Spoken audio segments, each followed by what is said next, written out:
A potential Civilization VII player was banned from the game's Steam forum after he criticized Harriet Tubman being made a playable leader. Not only was he banned, but they accused him of racism and used that to justify their ban. Roll this up over at phantompulse.com. You can find the link in the description below. So we got this from X user Ultimate Patriot, or Ultimate Patriot, I guess, is what it is there. Over on X, Dapper Dan. He said this: Civilization 7, are you serious with this perma ban from Steam? Your moderators are out of control. This is completely unjustified. And then we can see that it says he was banned for posting this in the Sid Meier's Civilization 7 general forum. 47 presidents, some great, iconic, or meh. Tubman, really? Couldn't this just be a DLC or even a modders project? So he is literally just questioning why they chose Harriet Tubman as a leader rather than any of the 47 presidents of the United States of America. And in fact, he's not even saying that Harriet Tubman shouldn't be in the game. He's saying that maybe she should be added as DLC or even a modders project. Nevertheless, he was banned. He was banned. What was he banned for? It was a permanent ban, too. You can see. What was he banned for? The reason says racism and or discriminatory content. I don't see any racism. Don't see any discriminatory content in that post whatsoever. He's criticizing the decision to have Harriet Tubman be a leader rather than what he believes are more qualified individuals. And what I believe that too. I think the reason why they chose Harriet Tubman is obviously they have the DEI agenda at 2K. That's what I think.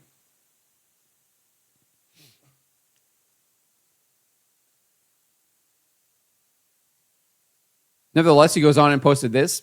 Furthermore, on X, he says, I wasn't necessarily against Tubman being in the game in some capacity. It just doesn't make sense as a leader at release.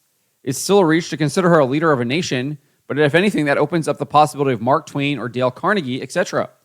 If there is a great person mechanic, that's where these people belong, in my opinion. He then wrote this. A permanent effing ban. I was debating on buying the early access too. Now I'm not even buying the game. I played Sid Meier's titles since the whole thing began, all of them. So this is someone who had been a loyal customer, had played all of their games, or at least says he did, and he's not going to play this next one now because of this. This is what happens when you have absolutely terrible customer service, when you're accusing your own customers of racism for questioning and rightfully questioning why you chose to make Harriet Tubman a leader than some other great American leaders. I think that is a justified question.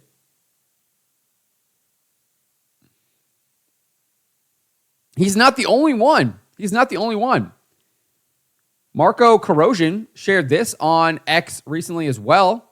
This is not him, just to be clear. He indicated this is not him previously on X. He noticed this in the thread here where this is in.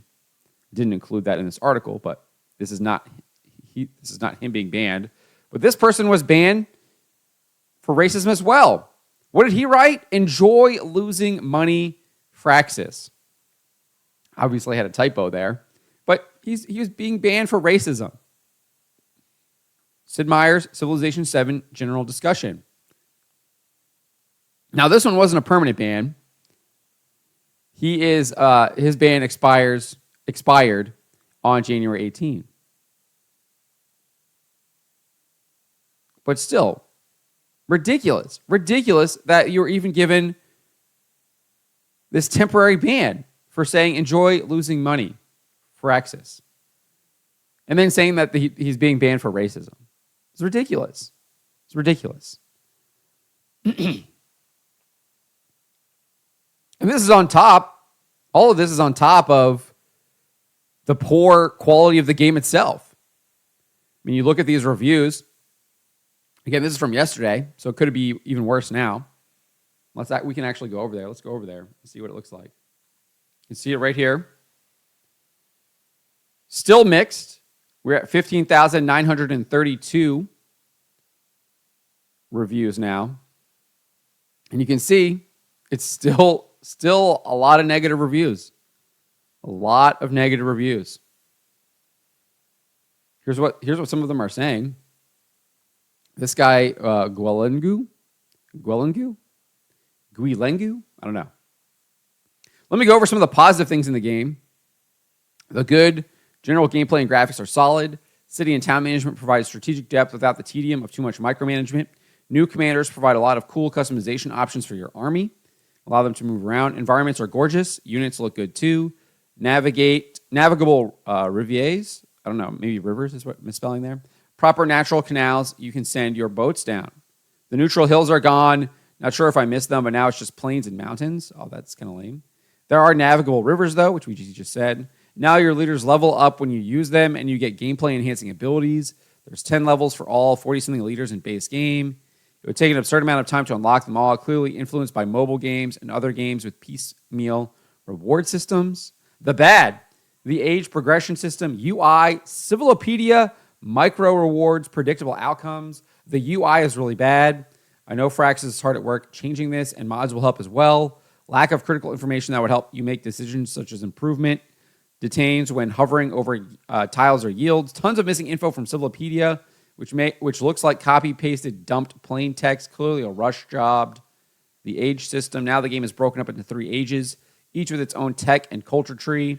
In each age, you're rushing towards progressing smaller goals, like establishing trade routes, finding relics, building wonders, capturing cities. Accumulate points. Then, when a lot of civs have accumulated many points, you'll fill up a progression bar, and the age is over. All your cities' buildings are destroyed, except ageless ones.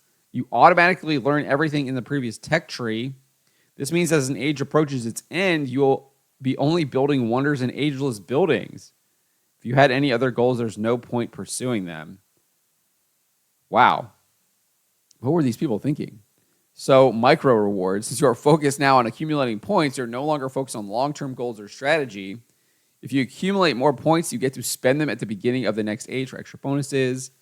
You also swap to a new civ to play and have to rebuild your old cities and towns. Everyone starts over on a new tech tree. Learns everything from the past. What? You have to swap to a new civilization so that they actually like aged. They actually put the civilizations in the specific age, so you can't play like Rome from the beginning to the end.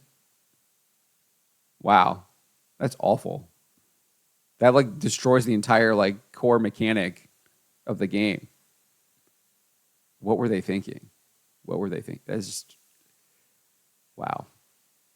Predictable outcomes. The second age is exploration. Get on out there and explore the new continent, which is conveniently separated from your starting one and always has the last couple AIs on it. You've got new mini goals to achieve. Get out there and do your mini quests and accumulate those points again. That's kind of lame too with the map. Then just as everything is about to end, get abruptly transitioned to a new modern age where you'll have a new civ. Get to spend your points for those bonuses.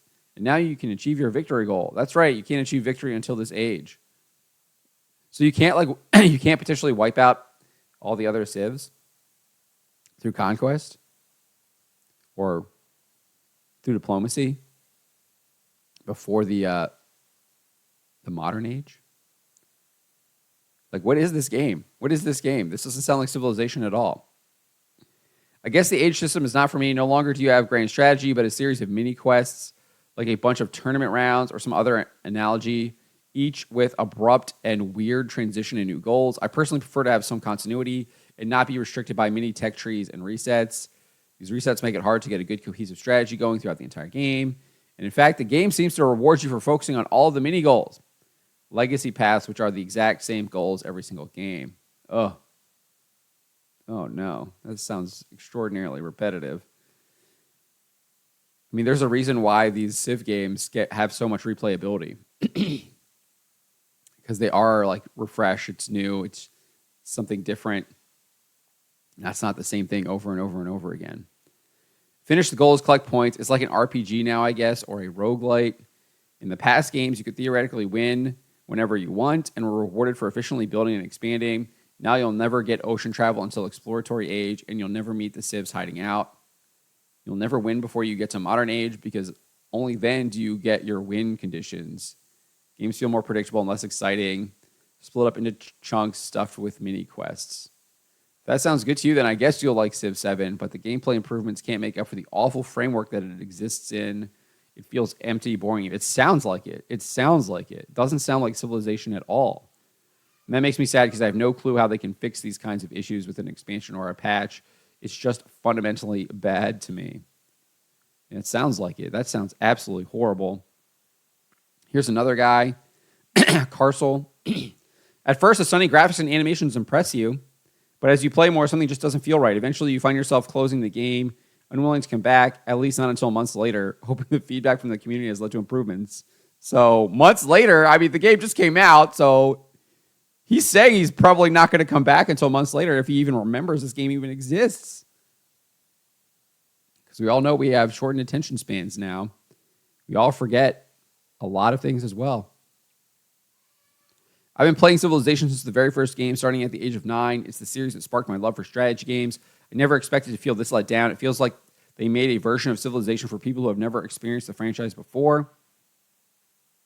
When I pick a civilization like the Romans, Incas, or Indians, it's because I want to experience their unique culture and play style. There's a difference between seeing cultural elements evolve naturally over time, something that could have been an interesting mechanic for the new game, and being forced to start with the Romans only to suddenly switch to the Spanish or Japanese. That's not engaging. It's not about building a legacy, conquering, or shaping history anymore. Yeah, it's not about Civilization. They ruined the entire game mechanic. What were these people thinking that you have to switch to a new Civ with each age? This is ridiculous. It's so stupid. What were they thinking? On top of that, the game suffers from awkward diplomacy, a UI that makes it hard to access the things you need, a completely new and confusing city development system, the introductions of crises, the near total lack of religions. Well, of course. I think it was like Civ 4 where they introduced like the missionaries and the religions. I thought that was great. I think it was Civ 4. That was actually a really cool mechanic. I really liked that. And apparently they just removed it, but of course they did. Of course they did. It is 2025 after all now. And that's what all of these major studios are trying to do. Remove religion. All of this makes it feel like your decisions have no clear consequences, while the game itself follows an unyielding linear path that never deviates. Even if some of these issues are magically fixed in the coming months, the core of the game, the mechanic that has you jumping from one civilization to another, will remain unchanged. Yeah, that just sounds terrible. I don't know why. Whoever thought of that, fire them immediately. Whoever approved that, fire them immediately. What a catastrophic decision to do that. And strangely enough, that's why it doesn't even frustrate or disappoint me. There's nothing missing that would make this feel like a good Civilization game, because at its core, it's simply a different game altogether. Yeah, reading these two reviews, sounds like it. It is not Civilization at all. They removed the core game. They removed the core gameplay mechanic that you get to take the civilization from the very beginning of time to the future. And now you're having to change civilizations and all this stuff. That's not Civilization. We got this guy over here. I want to recommend this game, but I can't at this time. I've played all the PC Civilization iteration from Civ 1 to CivNet to Civ 6. And I've played Civ 7 for 3 days, and since early access, yada, yada, yada. As with Civ releases since Civ 4, I hope that it will be improved upon with additional patches and expansions. But this, at the first time, I've been disappointed at launch. The price, the game has become more tedious than playing Star Wars Rebellion with modern-day metagaming. At least in Star Wars Rebellion, you accept its faults as being a game that doesn't pause. Your empire building is nowhere near as satisfying as you're constantly having to remove existing improvements to place districts. This is due to the fact that you don't make builders anymore. Your city expands its borders and you select the tile to improve, but the expansion of your border is tied to the tile you improved, which means you might be improving junk to get specific resource tile inside your border, which later inevitably makes you have to demolish an improvement in order to place a district. This is why the empire building is not fun. Rebel camps are gone in exchange for tribes that you can either conquer, incurring the wrath of anyone who had friendly relations with them, or you can attempt to assimilate them into your empire by first becoming the suzerain before anyone else and paying a diplomacy cost to incorporate. Diplomacy is a newish resource type. Well, so I like this at first. This forces so many conflicts among civs, which leads to my next point. War is entirely tedious and cumbersome. I don't have the ability to fortify until healed or set my unit to alert status. I also don't have the ability to set my scouts to auto-explore, which I could get over, blah, blah, blah. I mean, this is awful. Sounds terrible. I did include some of these over here. This guy, Obi Story, says game is not finished. Base game is overpriced. DLCs are overpriced. Wait for the game to be 50% off. The price, I think, is I saw like $120 for the advanced access. Yeah, it's $70 base game, $100 deluxe, $130 founder edition. And it sounds like it's clearly buggy. UI is terrible. This guy says Civ 7 is a prime example of how far 2K has fallen. They already ruined NBA 2K with microtransactions, and now they've set their sights on Civ.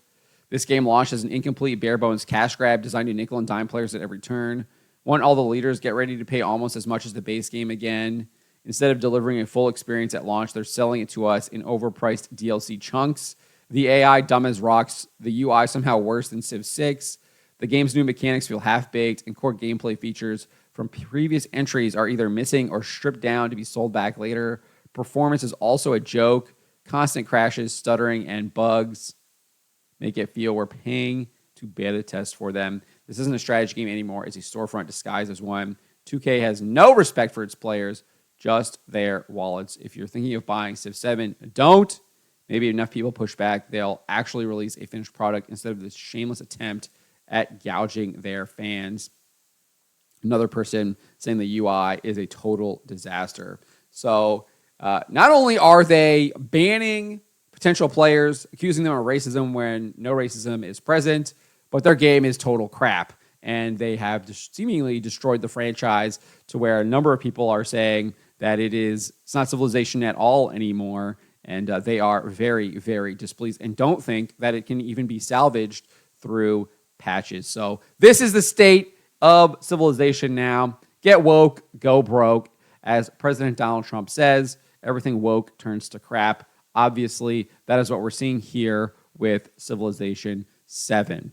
But let me know what you guys make of this. Let me know in the comments below. Remember to always be charitable, especially to each other, and to always, always speak the truth.